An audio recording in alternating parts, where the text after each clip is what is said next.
আওয়ামী লীগের সাথে যারা আপোষ করবে, গণ অধিকার পরিষদ তাদের সাথে কোনো আপোষ করবে না। যারা আওয়ামী লীগের প্রেতাত্মারা রয়েছে তারা চায় না ডক্টর মোহাম্মদ ইউনূস সফল হোক। তো আমাদের এই যে উপদেষ্টারা যদি আওয়ামী লীগের পুনর্বাসন করে, আওয়ামী লীগের দামি এমপিদের আশ্রয় প্রশ্রয় দেয়, তাহলে কিভাবে আওয়ামী লীগকে আপনারা নিষিদ্ধ করবেন? আমরা প্রধান উপদেষ্টার ভূমিকা নিয়ে কোনো প্রশ্ন তুলতে চাচ্ছি না, কিন্তু এই যে উপদেষ্টা পরিষদে আওয়ামী লীগের দোসররা রয়েছে তাদের নিয়ে আমাদের প্রশ্ন রয়েছে, দেশের জনগণের প্রশ্ন রয়েছে। আমি মাননীয় প্রধান উপদেষ্টার কাছে প্রশ্ন করছি যে তিনি কেন এই উপদেষ্টা পরিষদের সংস্কার করছেন না। তিনি নিজেই বলেছেন যে তাড়াহুড়া করে আমরা যথেষ্ট ব্যক্তিদের মাধ্যমে উপদেষ্টা পরিষদ গঠনের সুযোগটা পাইনি, সময়টা পাইনি। এখন তো সময়টা আছে। দেশের জনগণ সবাই রাষ্ট্র সংস্কার চায়, গণহত্যার বিচার চায়।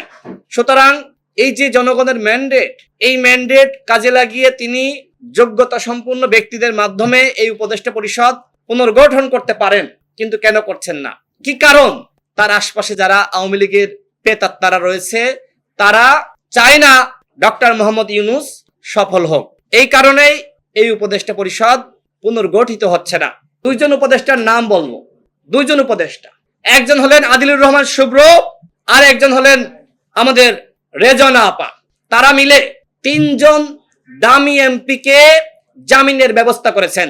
হাইকোর্ট থেকে জামিন পেতেন না, এই কারণে নিম্ন আদালত থেকে তারা সরাসরি হস্তক্ষেপ করে জামিন করিয়েছেন।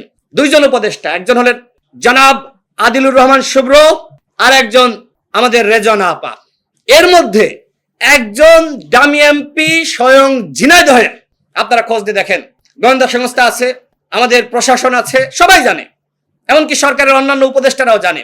তো আমাদের এই যে উপদেষ্টারা যদি আওয়ামী লীগের পুনর্বাসন করে, আওয়ামী লীগের দামি এমপিদের আশ্রয় প্রশ্রয় দেয়, তাহলে কিভাবে আওয়ামী লীগকে আপনারা নিষিদ্ধ করবেন?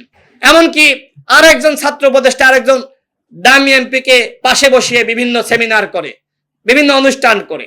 তো আপনারা একদিকে মানে আওয়ামী লীগের দামি এমপিদের আশ্রয় প্রশ্রয় দিবেন, অন্যদিকে আওয়ামী লীগের নিষিদ্ধ চাইবেন, এটি কি হতে পারে?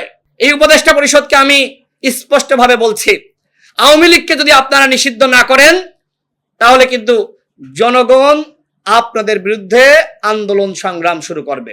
এই যে নতুন রাজনৈতিক বন্দোবস্ত যারা করতে চাচ্ছে তাদের কাছে আমার প্রশ্ন, সেটি হলো ঢাকায় বসে বসে আওয়ামী লীগকে নিষিদ্ধ করার গরম গরম বক্তব্য দিবেন, আর এই তৃণমূলে গিয়ে আওয়ামী লীগের সহযোগিতায় ফেস্টুন লাগাবেন, আওয়ামী লীগের সহযোগিতায় ত্রাণ বিতরণ করবেন।